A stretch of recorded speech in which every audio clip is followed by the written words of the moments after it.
Hello friends, Swati here. Friends, आपने कल के दिन देखा काफ़ी अच्छा मार्केट रहा, मतलब कंसोलिडेशन काफ़ी अच्छा खासा चला। और आज के दिन अगर हम एफआईआई की फ़िगर्स देखें तो एफआई ने 4,926 करोड़ सेल किया, राइट। और अगर हम इनफैक्ट हमने जो क्लोजिंग दी थी 25,000 पे, एग्जैक्टली कल भी यही क्लोजिंग दी थी 24,980 की, राइट। बैंक निफ्टी थोड़ा सा पॉजिटिव हुआ था, बीच में काफ़ी ज़्यादा पॉजिटिव हुआ था, जो 600 भी क्रॉस कर दिया था। लेकिन फिर कंसोलिडेशन में जो कंसोलिडेशन के बाद चला, कल बैंक निफ्टी ही चला था, राइट। इंडिया विक्स आप देख सकते हो 20 के आसपास है। और एस&पी का विक्स, सॉरी वो एस&पी का विक्स है, और स्पॉट का, और फ्यूचर्स का विक्स है 21.35। अगर हम इंडिया विक्स की बात करें,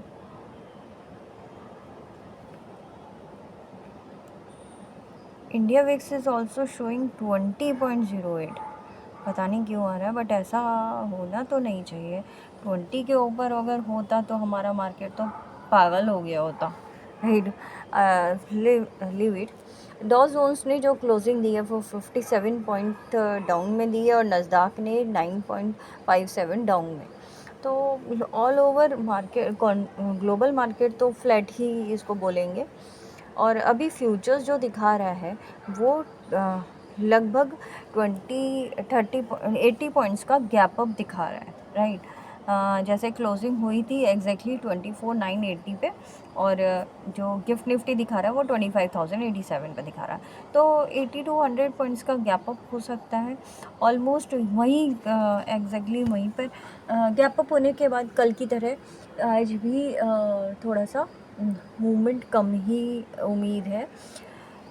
क्योंकि अगर ये कंसोलिडेशन में चलता है 4-5, मतलब 2-3 दिन और चलेगा इसी लेवल पे, तो हम एक ऊपर के 26,000 तक के लेवल के लिए जा सकते हैं, राइट। और आपको न्यूज़ का पता ही होगा, सारे इंडेक्सेस को 20 नवंबर से एक्सपायरी ख़त्म कर दी है, और सिर्फ निफ्टी चलेगा, बाकी सब मंथली कलर है, ठीक है। तो वो ध्यान रखिएगा आप आगे। वैसे तो आप खुद ही नहीं ले पाएंगे, बट फिर भी जो शेयर्स चले हैं कल के दिन कुछ खास नहीं। रिलायंस भी वही है 2740 पे, एग्जैक्टली बिल्कुल अपने सपोर्ट पे है। तो ये ही मूवमेंट देंगे। अगर ये मूव सपोर्ट तोड़ते हैं तो नीचे के मूव काफ़ी अच्छे खासे निकल के आते हैं, जो कि हम पहले से बोल रहे हैं। नीचे की साइड बहुत बड़ा लेवल खुल जाएगा, ठीक है। रिलायंस में भी, किसी में भी 2600 तक जा सकता है रिलायंस, हमने पहले भी देखा था। और एचडीएफसी बैंक 1660 के ऊपर तो अच्छा ही है, 1640 से 1660 के बीच में अच्छा ही है, हम ले सकते हैं। 40 पे भी इसका सपोर्ट है, 1600 का बहुत अच्छा सपोर्ट है। अदरवाइज़ अगर वो 1600 तोड़ता है तो 1500 तक जा सकता है, राइट। टाटा के ऑलमोस्ट सारे शेयर्स डाउन से अपसाइड मूवमेंट कर रहे हैं, डाउनवर्ड से। तो जैसे कि रतन टाटा जी का देहांत हो गया है, तो उसके लिए we are also so from our soul we are also respecting him. तो बट मार्केट उसको उनको कुछ वैल्यू नहीं देते हुए, क्योंकि वो ऑलरेडी अपनी बिजनेस से थोड़ा सा डिस्टेंस बना रहे थे काफ़ी टाइम से, तो उन्होंने उनकी वजह से कोई मार्केट में रिस्पॉन्ड नहीं हुआ है, राइट। और कुछ खास ऐसे शेयर्स चले नहीं कल भी।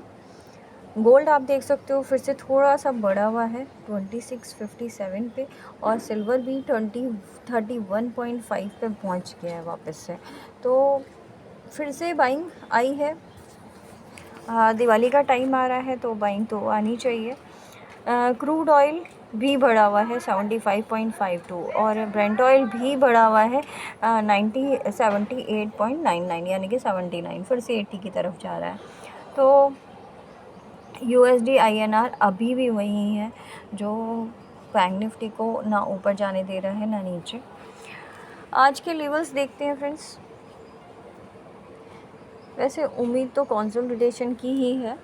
अगर हम इसको डेली टाइम फ्रेम पे देखें तो यहाँ पे 3-4 कैंडल और बननी चाहिए, ठीक है। तो तभी हम ऊपर के लेवल के लिए फिर से रेडी होंगे, जैसे लास्ट टाइम यहाँ पे बनी थी। इतनी सारी नहीं तो एटलीस्ट 4-5 तो बननी चाहिए, क्योंकि जब जब भी ये ऊपर गया है तब तब यहाँ नीचे कंसोलिडेशन काफ़ी अच्छा खासा किया है, राइट।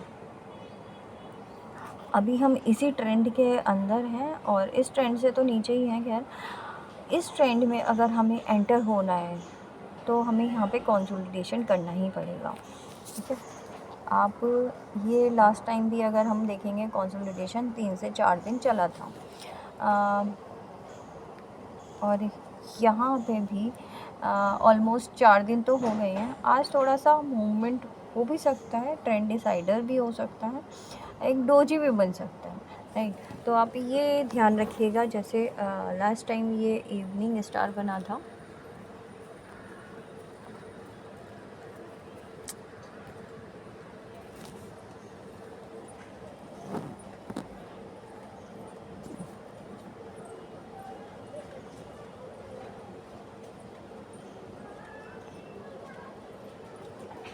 आपको शायद दिख रहा होगा ये पतली सी कैंडल इवनिंग स्टार जो बना था, उसी तरीके की यहाँ पे एक रेड कैंडल या ग्रीन कैंडल एक ऐसी बननी चाहिए, इवनिंग या मॉर्निंग स्टार, ठीक है।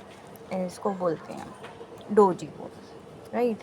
तो आज का यही लेवल रहेगा निफ्टी का, और वही ऊपर का हाई वही रहेगा 25,250 का, और नीचे का लेवल वही रहेगा 24,800 का। अगर वो टूटता है तो हम 600 और 500 तक के लिए जा सकते हैं, और ऊपर की साइड अगर हम जाएं तो फिर से वही 250 लगता नहीं है इतनी जल्दी टूटेगा, बट अगर टूटता है तो 24,500 तक हम जा सकते हैं। डेली टाइम फ्रेम पे हम 50 के नीचे आ चुके हैं RSI में, तो आप उसका भी ध्यान रखिएगा, क्योंकि डाउन साइड मूवमेंट ज़्यादा है। बैंक निफ्टी की बात करें तो बैंक निफ्टी के लेवल्स जो निकल के आते हैं वो अपसाइड में मूवमेंट नहीं कर रहे। अभी कल थोड़ा सा बुलिश हुआ था, बट ये 2 पैटर्न दिखा रहा है, राइट। एक तो ऊपर का और एक काफ़ी नीचे का पैटर्न दिखा रहा है, जो कप एंड हैंडल पैटर्न बोलते हैं। जैसे अगर हम इसको देखें, इस पे मैं आपको एक बार बताती हूँ।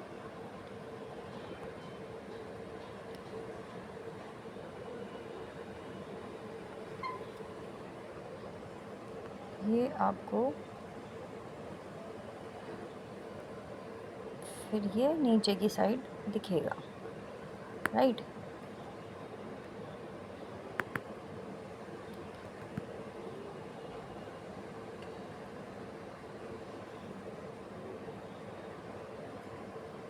ये आपको ये पैटर्न दिख रहा होगा अब, ठीक है। तो ये पैटर्न बन रहा है। मेरी ड्राइंग ज़्यादा अच्छी नहीं है लैपटॉप पे भी नहीं है, कंप्यूटर्स पे भी नहीं है, तो आप समझ जाइए प्लीज़। अब सेम बैंक निफ्टी का लेवल अगर हम देखेंगे तो अपसाइड में वही 52,000 तक का रहेगा, और डाउन साइड में अगर ये इसी ट्रेंड लाइन के अंदर रहता है तो ज़्यादा अच्छा है, जो कि 50,000 800 और 500 के बीच में रहेगा, राइट। 500 पे भी सपोर्ट है, क्योंकि ये 500 का ही ट्रेंड दिखा रहा है एग्जैक्टली, ठीक है फ्रेंड्स। तो ये वाला आज बैंक निफ्टी का लेवल रहेगा। और अगर फिन निफ्टी की बात करें तो फिन निफ्टी में भी यही बिल्कुल सेम पैटर्न बन रहा है, और नीचे के लेवल से बाउंस होता हुआ दिख रहा था, बट एग्जैक्टली अगर यहाँ पे कंसोलिडेट करके और ये आज कल में ये तोड़ देते हैं नीचे की साइड के लेवल, तो हमें अच्छा खासा डाउनफॉल दिख सकता है, जो कि 500 और फिर निफ्टी में देखें तो 500 800 तक का लेवल निकाल सकता है ये नीचे की साइड, जो कि 23,000 तक भी जा सकता है, राइट। और नीचे इसमें भी सेम पैटर्न बन रहा है। अभी इसमें एग्जैक्टली पैटर्न बना नहीं है, अब वो पैटर्न बनने के लिए इसको या तो ऊपर तोड़ना होगा या नीचे तोड़ना होगा। लेकिन बैंक निफ्टी और फिन निफ्टी क्लियर पैटर्न दिखा रहा है, तो आज थोड़ा और क्लियरिटी आ जाएगी, तब देखते हैं हम कि क्या लेवल रहेगा। अब साइड में वही रहेगा, इस ट्रेंड लाइन को टच करने वाले जो कि 24,000 तक का लेवल रहेगा, और नीचे की साइड 23,500, और फिर 500 टूटता है तो 23,000 तक का लेवल रहेगा, 250 और 23,000। आज सेंसेक्स की एक्सपायरी है, तो फ़िलहाल तो एक्सपायरी प्ले कर ही लेते हैं। ये बिल्कुल निफ्टी की तरह है, इसने भी कुछ ऐसे वैल्यू नहीं दी है, और 81,000 के ऊपर 600 के ऊपर ये 82,000, 82,500 और 83,000 तक भी इनफैक्ट जा सकता है।